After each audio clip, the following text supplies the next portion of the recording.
도심 한복판에서 초등학생이 납치되는 사건이 있었습니다. 범인은 아이를 납치한 후 3만 원의 물가가 외부했는데요. 가정폭력의 한 어린이가 보내서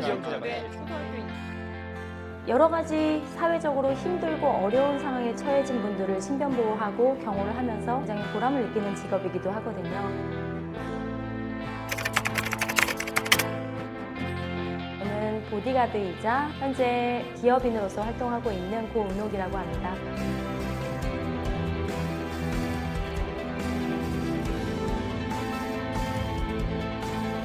언론에서 많이들 접했겠지만 경호원, 보디가드 생각하시면 되고 의뢰인의 신변보호를 하거나 아니면 시설 경비를 하거나 또는 호송을 하기도 하고 또 항만이나 공항 특수경비를 하기도 하고요. 또 기계 경비를 통해서 사람들이 다 체크하지 못하는 그런 사항들을 경호 경비 업무를 진행을 하는 그런 업무입니다. 아들이 없는 집에서 태어났어요. 딸만 셋있는 집의 둘째였었고 그리고 아빠가 일찍 돌아가셨어요. 중학교 때. 그래서 가족을 지켜야 된다라는 어렸을 때부터의 그런 사명감 같은 게 있었고 사실 원래 최선은 저는 경호가 아니라 경찰이나 군인을 꿈꿨던 사람이었어요. 네, 막상 직업을 선택을 하려고 할 시점에 ROTC 제도에 여성을 뽑지 않았었고 대통령 경호실도 여성을 뽑지 않을 시점이었어요. 그래서 차선책으로 선택을 했던 게 경호원이란 직업이었고 어렸을 때 태권도 선수를 하다 보니까 자연스럽게 정보를 접할 수 있었고 그래서 수능 끝나고 19살에 바로 경호 업무 아르바이트로 시작을 했어요. 대학교 등록금을 벌기 위해서. 저한테는 너무나 잘 맞는 직업이었고 제 성향에도 너무나 잘 맞고 보람된 일이었고 그래서 아예 천직이 된 케이스, 또 20대 중반에 법인을 설립을 했습니다. 그래서 경호 업체를 설립을 해서 초창기에 최초의 여성 전문 경호 경비 법인으로 시작을 했고 현재는 전체적인 것들을 아우르는 그런 시큐리티 법인으로서 그런 기업인으로서 활동을 하고 있습니다. 사실 경호원이란 직업이 초창기에는 클라이언트 대부분이 연예인과 정치인과 기업인들이 대부분이셨어요. 그래서 외국인 분들도 많으셨고 그러니까 고르바초프 전 대통령이나 콘돌리자 라이스 전 장관이라던가 외국 VIP들 이런 분들 수행했을 때는 그분을 통해서 굉장히 많이 배우는 직업이기도 합니다. 그러니까 기업인이나 정치인이나 연예인들 수행하면서 그분들의 삶의 패턴, 마인드, 전체적인 것들을 배우면서 또 제 삶이 많이 성장해 나가고 많이 배우고 이랬던 직업이기도 합니다. 네, 어느 정도 시점이 지나면서 유괴나 납치 때문에 아이들 등하교하는 거, 집단 따돌림, 아니면 학교폭력, 또 가정폭력, 스토킹 피해 여러 가지 사회적으로 힘들고 어려운 상황에 처해진 분들을 신변보호하고 경호를 하면서 같이 원활한 생활을 하게 되고 그러는 과정에서 굉장히 보람을 느끼는 직업이기도 하거든요. 전체적으로 그냥 어떤 신변의 위협을 당했기 때문에 보호를 하는 개념이 아니라 정말 전체적인 어떤 생활의 서포터즈 역할을 할 수 있는 그래서 정말 만능 엔터테이너로서 활동을 하게 되는 것 같아요.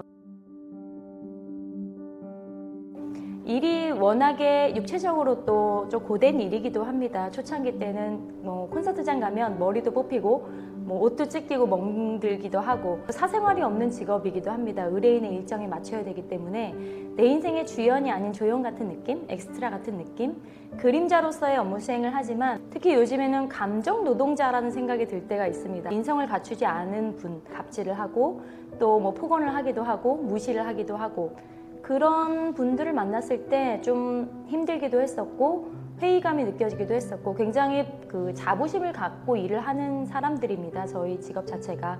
그리고 가장 힘들었던 건 사실 그런 사회적인 편견이나 차별 때문에 무시당했던 그런 상황들 그런 것들이 좀 힘들었던 것 같습니다. 기본적으로는 본인뿐만 아니라 누군가를 지켜야 되는 업무이다 보니까 호신 능력, 무술 능력이 필요합니다.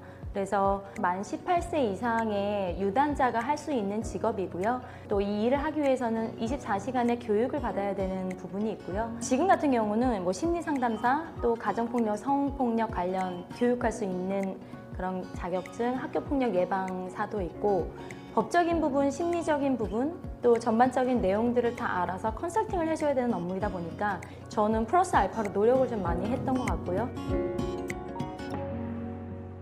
사실 지금 하려고 하는 친구들 보면 연예인 옆에 서 있는 경호원이 보기 좋아서 내지는 유명인들과 같이 다니니까 이런 건들 때문에 하려고 하는 친구들 많이 있거든요. 그러니까 단순히 보여지는 것들이 아니라 이 직업에 대한 직업의식, 희생정신 이런 마인드들이 좀 있어야 된다라고 생각을 합니다. 지금은 가장 중요한 게 인성이라고 생각을 합니다. 그래서 인성교육도 많이 하고 있고 직업적인 마인드를 좀 갖춘 상태에서 도전을 하는 게 좋지 않을까라는 생각을 많이 하고 있습니다.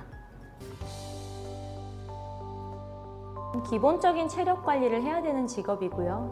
새로운 트렌드를 계속 알아가야 되고 어떤 분야의 어떤 부분에 의뢰인들의 요청이 있을지 모르기 때문에 법률적인 부분, 상담 역할, 또 계속적으로 특강이나 세미나나 강의나 이런 것들을 통해서 새로운 지식을 습득도 많이 하고요. 다양하게 다방면으로 많은 지식들을 습득해야 되는 직업이기도 하고 계속적으로 자기 개발을 하지 않으면 도태될 수밖에 없는 직업이기도 합니다. 여러 가지 면에서 그냥 경호업체 CEO라기보다는 많은 분들한테 도움이 될 수 있는 그리고 선한 영향력을 행사할 수 있는 그런 사람이 되기 위해서 많이 노력을 하고 있습니다. 가장 중요한 동기부여가 됐던 건 사실 엄마였었어요. 엄마가 아들 없는 집안에 무시를 당하면서 저희 셋 딸을 잘 키워주셨어요. 그래서 각자의 그런 특기와 재능을 가지고 각자 뭐 사업을 하고 교수를 하고 있는 그런 상황이고 그래서 엄마한테 정말 딸 잘 컸습니다라는 것들, 성공한 모습들을 보여드리고 싶었어요. 사실은 제도적인 것들을 바꾸지 못하면 이 취약계층 아니면 사회적인 약자들을 보호하거나 이분들의 삶을 개선할 수 있는 그런 상황이 아니더라고요. 그래서 원래 계획도 저는 사업을 해서 기업인으로서 활동을 하고 또 교수를 거쳐서 정치를 하고 싶었어요. 제가 아무리 CEO여도 바꿀 수 있는 게 너무나 제한적이더라고요. 그래서 어떤 정치인이 되고자 하는 그런 꿈을 가지고 있고요. 삶을 통해서 많은 분들에게 도움이 될 수 있는 사람, 선한 영향력을 끼치고 제가 겪어왔던 그런 삶에서 힘들었던 부분들을 하나하나 개선할 수 있는 그런 사람으로 살고 싶습니다.